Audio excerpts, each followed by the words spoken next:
الواحد ما كانش عايش. يعني انت مبسوط؟ تصدقيني لو قلت لك ان انا عمري ما عرفت كلمه الانبساط غير النهارده. انا طول عمري الانبساط بالنسبه لي هو البوكس، اللعبه اللي كنت بهرب ليها من اي حاجه. انا اتولدت من جديد على ايديك يا روح. ماشي يا عم، كل بعلي حلاوه. اللي يشوفك ما يقولش انك كنت متجوز ومدوب قلوب الفنانات. فنانات. عارفه لما يكون الواحد قدامه اكل هو مش حابه ولا هو عايزه، بس هو مجبر عليه، مفيش حاجه قدامه. انا كنت كده. ابو الحاج منصور كان يقول لي دايما كلمه حلوه قوي. ايه هي بقى؟ ايه؟ اللي ما دقش المارون جلاسيه يقول على الجمبري تفاح. يعني انا بقى المارون جلاسيه؟ انت مارون جلاسيه قلبي. طب بس بقى عشان احنا مش لوحدنا. مش لوحدنا، احنا في الطل. وبعدين انت مراتي.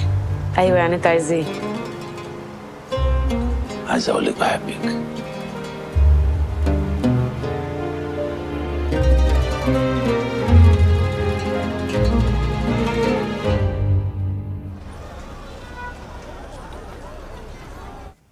عزازي مش هيجيبها البر يا منصور.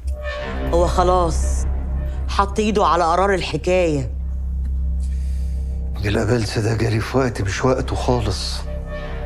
دماغي مشغوله بمليون حاجه، مصايب ناس ده فوق راسي ترف واحده ورا التانيه. كل ده بسبب اللي عملناه زمان يا المص. كل ده ذنب فيروز. ما تجيبش سيرتها على لسانك تاني. وبعدين ما احنا ربنا لها ابنها اهو احسن تربيه، ما كانتش تحلم بيها. وفي الاخر انت خدت ايه؟ اتمرد عليك، وهو سبب المشاكل اللي احنا فيها دي. علي طول عمره في ظهري يا المص.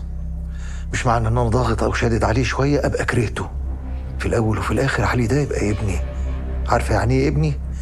يعني مهما زعلت منه مش ممكن ابدا اكرهه. تكرهه تحبه مش فارق. اللي فارق دلوقتي ازاي نخلص من حوار عزازي، نقطع عرق ونسيح دمه. لا، دم تاني لا يا المص، لا. انا قصدي ان احنا خايفين على الفاضي. فيها ايه لما نعرف علي على عزازي ونقول له ان ده ابن فيروز، وان فيروز جت رميته وتفشط. قعدنا ندور عليها ما لقيناهاش، فص ملح ودابت. ودي هتدخل على عزازي؟ هيشتريها منك؟ عزازي خرج من السجن لقى نفسه لوحده، لا عنده عيلة ولا عنده حد يسأل عليه، مقطوع من شجرة. ما صدق يلاقي عيل يتعكز عليه. عايز علي يقول له الحمد لله على السلامة يا خال، ازيك يا خال. يا ريتها ترسى على كده، كان يبقى مفيش مشاكل. المصيبة بقى لو بخ في ودن علي وقال له ان احنا السبب في موت امه. علي ساعتها مش هيسكت وهيطربق الدنيا فوق دماغنا. وانا مش عايز اخسر علي، مش عايز اخسر ابني خالص. وايه اللي يثبت ان احنا قتلنا فيروز؟ جثتها هتطلع من تحت الارض وتعترف علينا؟ العيار اللي ما يصيبش يدوش. يبقى ملهاش الا حل واحد، يا نخلص من عزازي يا عزازي هو اللي هيخلص مننا.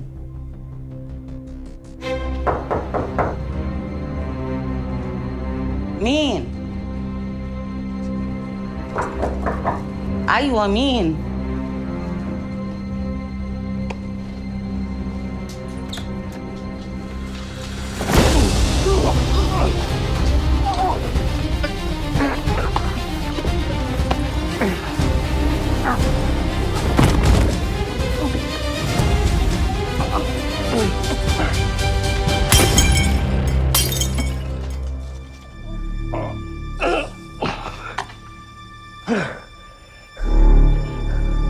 يا نهار ابوك يا اسود، انت عملت ايه؟ مش وقت ندب دلوقتي، تعال نقلب المكان ونغب من هنا.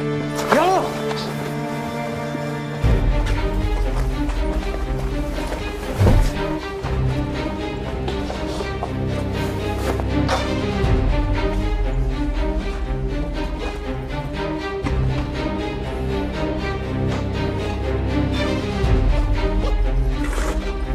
الوليه دي هنعمل فيها ايه؟ اكيد مش هنطلب لها الاسعاف. خلص خلينا نخلق. يلا.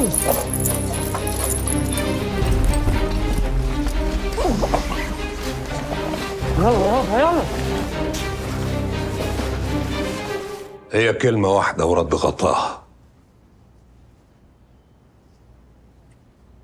علي كلايف فين؟ لا بقول لك ايه، ابلع ريقك كده، انا ما بخافش غير من اللي خلقني، وممكن دلوقتي الم عليك خلق الله. ريحيني وانا هريحك وهنمشي دغري. انا رحت له الحته، عرفت انه ما ظهرش من امبارح، وعرفت كمان ان سره معاكي. كان زمان وجبر يا عينيا قبل ما المحروسه بتاعتك تطلع لي في المقدر جديد. يبقى أمنية اللي عارفة مكانها، عشان اللي في عب روح دايما في حجرك. روح ولا كلمتني ولا اعرف عنها حاجه. طب شوفي يا فنانة، أنا عارف إن أنت دايبة في شباك علي، وأنا عايز أختي عشان الراجل اللي كان هيكتب عليها. يعني إحنا بالصلاة على النبي كده مصلحتنا كلنا واحدة. عرفيني مكانهم وأنا وعدك روح مش هتشوف علي لآخر يوم في عمره. شوف بقى، انا علي قطع معايا كل حاجه بسبب اختك، بس عموما علي عنده شقه بيروحها لما بيكون متخانق مع مراته. حلو قوي، ادينا العنوان ويبقى كتر خيرك.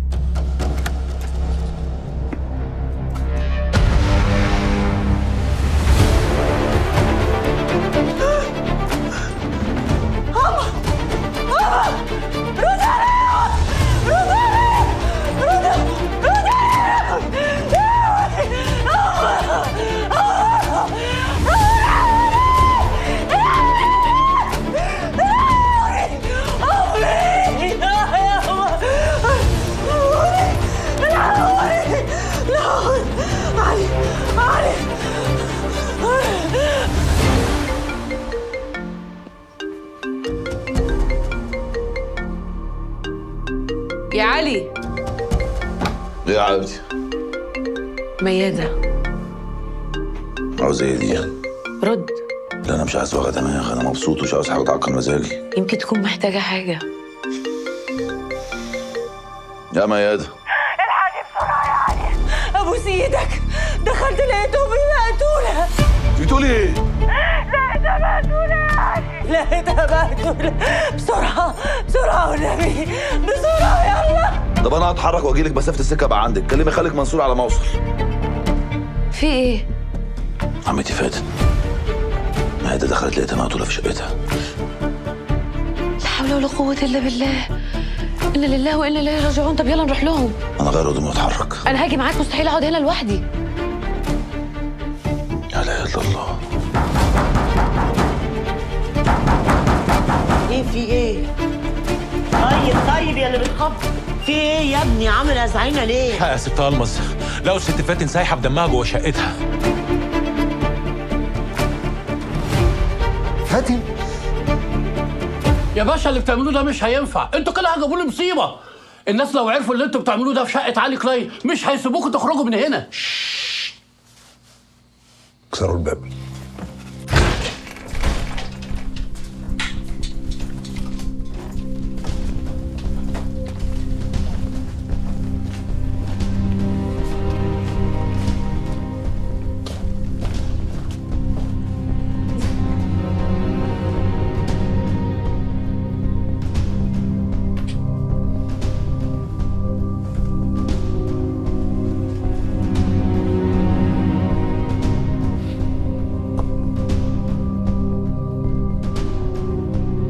يعني كانوا هنا ومشوا. نقعد ونستناهم. ما يروحوا فين يعني؟ لازم نمشي بسرعة، مش عايزين وجع دماغ مع الحكومة. تعالى. نعم. بيجي امتى؟ طلاق 3 ما اعرف. هو زي ما قلت حضرتك كده، هو جه ومعاه واحده ست بفستان الفرح وبعد كده خدها ومشي. يلا بينا.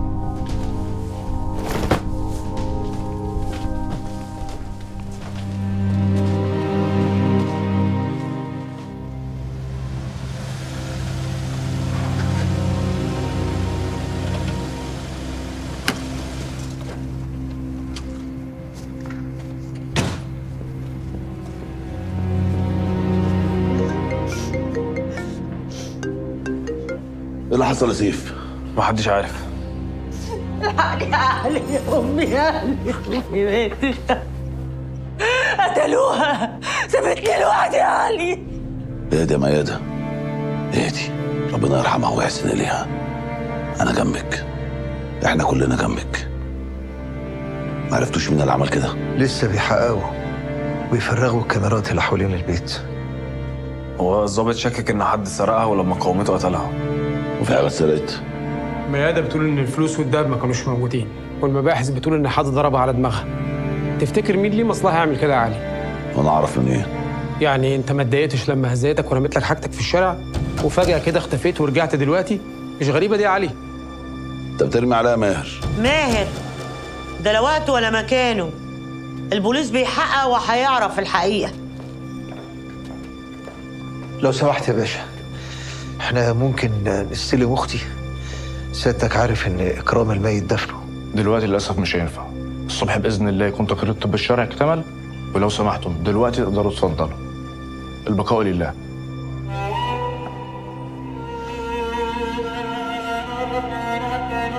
انا لله وانا اليه راجعون.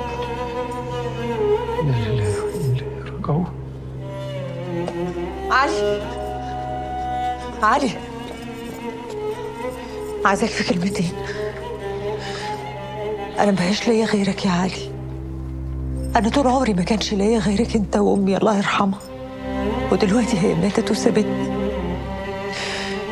انت مش هتسيبني يا علي صح؟ اي حاجه تحتاجيها هتلاقيني جنبك، بس في حاجه الاول يعني لازم تعرفيها. في حاجه انت لازم تعرفها. انا هتغير يا علي. وصيه امي ليا قبل ما تموت قالت لي لازم تتغيري يا ميادة، لازم تغيري طريقتك واسلوبك مع علي، وانا هتغير. يا ميادة بس انا عايز افهمك على حاجه. ما تقولش حاجه خالص. انا محتاجه لك يا علي، محتاجه لك وماليش غيرك. بحبك.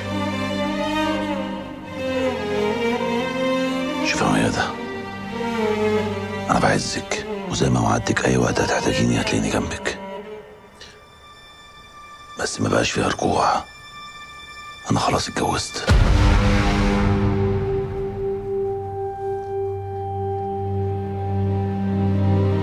انت بتقول ايه؟ انا عارف اني ما ينفعش اقول لك كده في الظرف اللي انت فيه دلوقتي، بس انا ما اقدرش اكذب ولا اخبي عليكي. علي ما ينفعش يا ابني تفضل معانا للدرجه دي. يلا تعالى معانا وهات مراتك يلا.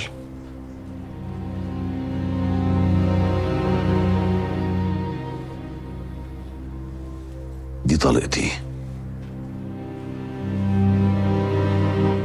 ودي مراتي.